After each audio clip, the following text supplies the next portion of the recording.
வணக்கம், welcome to Shanu சமையல். இந்த வீடியோவில் ரொம்பவே சுவையான பன்னீர் பாயசம் எப்படி பண்ணுறதுன்னு பார்க்கலாம். அதுக்கு அடுப்பில் ஒரு கடாய் சூடு பண்ணி அதில் 1/2 லிட்டர் பால் சேர்த்துக்கலாம். இந்த பால் வந்து நல்லா பொங்கி வரட்டும்.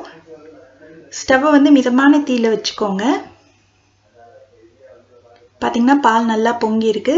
இது நல்லா கலந்து விட்டு ஸ்டவ்வை வந்து நல்லா குறைச்சி கம்மியான தீயில வச்சுட்டு கொஞ்சம் நேரம் இருக்கட்டும். ஒரு 2-3 நிமிஷம் நல்லா அந்த கம்மியான தீயிலேயே பால் கொஞ்சம் திக்காகட்டும்.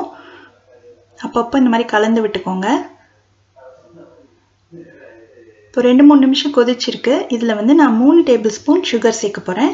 இனிப்பு வந்து உங்களுக்கு எவ்வளோ வேணுமோ அந்த அளவுக்கு நீங்கள் சேர்த்துக்கோங்க. நான் 3 டேபிள் ஸ்பூன் சேர்த்துருக்கேன். இதை நல்லா கலந்து விட்டுடலாம். இந்த சர்க்கரையெல்லாம் வந்து பாலில் நல்லா கரையிற வரைக்கும் இருக்கட்டும்.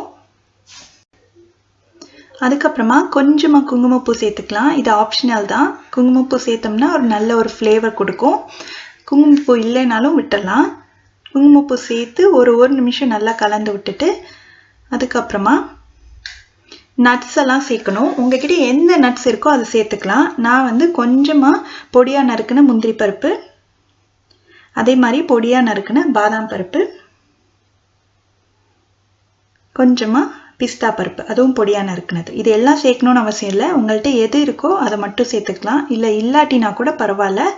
இதை வந்து நல்லா கலந்து விட்டுருங்க. இது ஒரு 2 நிமிஷம் நல்லா கொதிச்சிட்ருக்கு. ஸ்டவ்வை வந்து மிதமான தீயிலே வச்சுக்கோங்க. இப்போ வந்து நான் 3/4 கப் அளவு துருவின பன்னீர் சேர்த்துக்க போகிறேன்.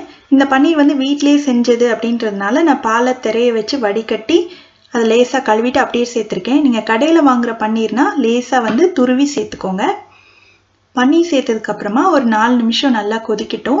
ஸ்டவ் வந்து மிதமான தீயிலே வச்சு தான் ஃபுல்லாக செய்யணும். இப்போ கடைசியாக ஒரு 1/4 டீஸ்பூன் ஏலக்காய் தூள் சேர்த்துருக்கேன். இதை சேர்த்துட்டு கலந்து விட்ட உடனே ஸ்டவ் ஆஃப் பண்ணிடலாம். இந்த பாயசம் வந்து சூடாகவும் குடிக்கலாம். அப்படி இல்லாட்டி நீங்கள் இது கொஞ்சம் ஆறுனதுக்கு அப்புறமா ஃப்ரிட்ஜில் வச்சு ஒரு 2 மணி நேரம் கழித்து சில்லுனும் சர்வ் பண்ணலாம். ரெண்டுமே நல்லாயிருக்கும். பார்த்தீங்கன்னா இந்த அளவுக்கு திக்னஸ் இருக்குது. உங்களுக்கு இன்னும் திக்காக வேணும்னா இன்னும் கொஞ்சம் பாலை வந்து நல்லா வத்த விட்டுருங்க.